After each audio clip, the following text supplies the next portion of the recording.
Given what's going on today in our government, I wanted to hop on here and give you my take on autism. We have just started this channel here at the Behavior Turning Point. We are looking at resources and tools for those with students, kids, friends, anyone on the spectrum, anyone who demonstrates behavioral needs, and we're looking at solutions that actually benefit you because there's no tool, no advice out there that is good unless it helps you. And so, what we're doing at the Behavior Turning Point is giving you those tools, giving you those strategies, coming out with books and videos on YouTube and resources on Amazon and Teachers Pay Teachers and all across the web to help guide you in the process so that you don't have to struggle anymore. And that's our goal here. And so, with everything that's going on today, I couldn't help but hop on here and give my 2 cents on autism because I think that there's going to be discussion about this and about whether or not we need to understand what's behind it and whether or not we need to figure out a cure and a fix for it. And so I just wanted to come on and say that here's my take on autism.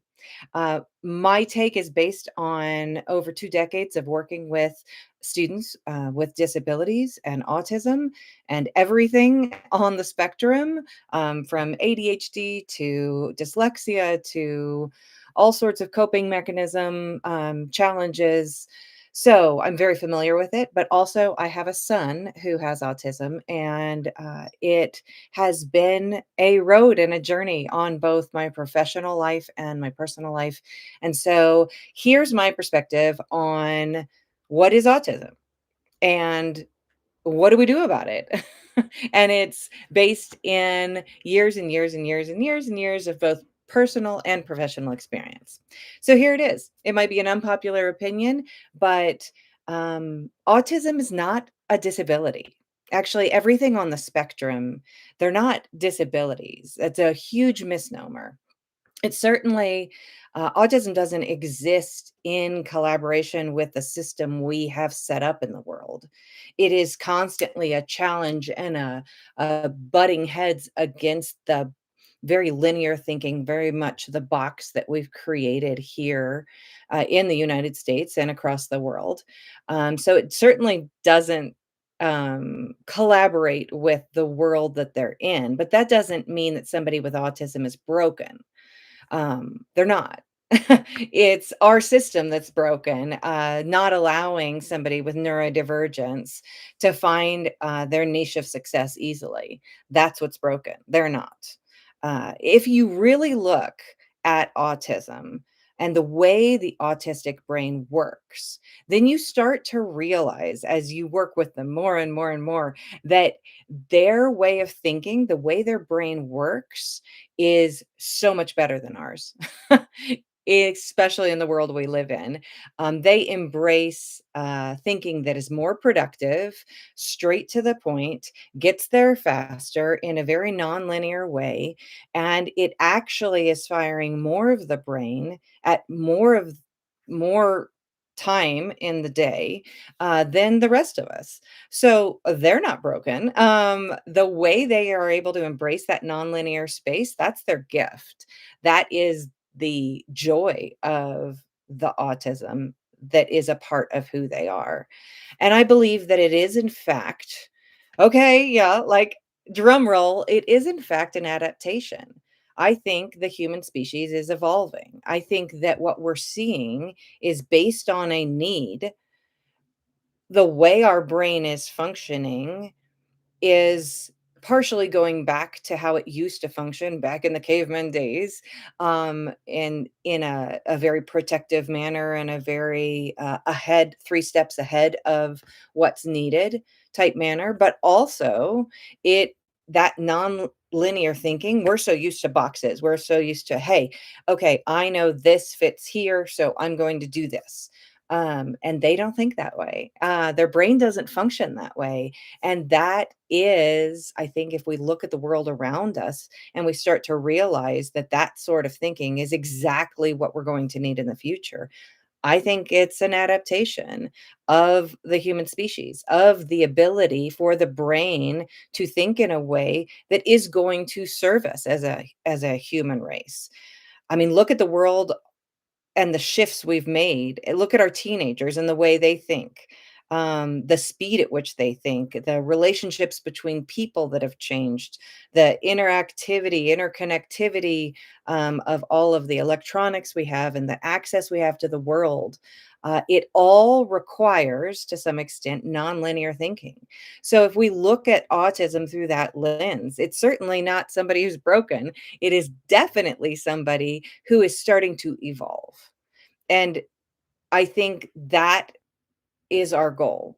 Is just because we don't understand how their brain works doesn't mean that we need to fix it. It doesn't mean that we need to figure out what caused it. It doesn't mean that we need to find a cure for it. They're not broken. It is, in fact, an adaptation that is going to be something that we all have to learn.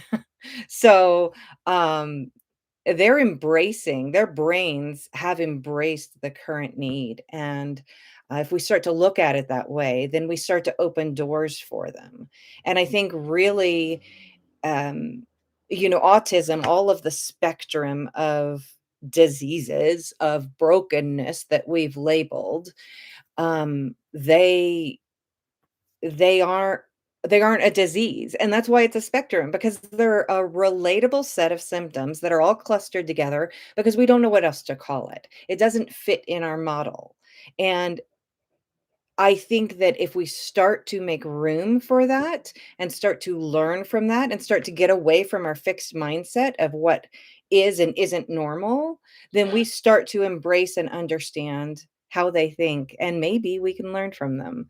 So the key is making room for them. The key is making space for what we consider their differences, not just to be included or celebrated, which I think we've moved to in a lot of ways, but actually embraced and learned from. So that's my take from years of experience as to what autism actually is. Please share this, get it out there. Let's counter the thinking that's being pushed. It is not Tylenol. um, I'm sure there are a million scientifically, based studies out there that are doing a lot of good, but we need to shift the ones that aren't doing good and start talking about what is autism and how can we start to learn from it, embrace it, and see the benefit in it, because there's nothing broken about them. So I hope you will share this with somebody you know, share it with a teacher, share it with an administrator, share it with a parent, share it with a friend. Just share it just because you think, hey, this is something that's important that we're talking about. All right. I hope you will join us. We are on Facebook and Instagram and YouTube, obviously. And we will have a website coming soon. We're going to be on Amazon. We're going to be on Teachers Pay Teachers. It's all coming. I just wanted to jump on here and say, let's think about this a different way. Take care. And I hope you will hit the like and subscribe button below to help us get all these resources that we're doing out there and into the hands of the people that need them. Thank you and have a wonderful day. Bye.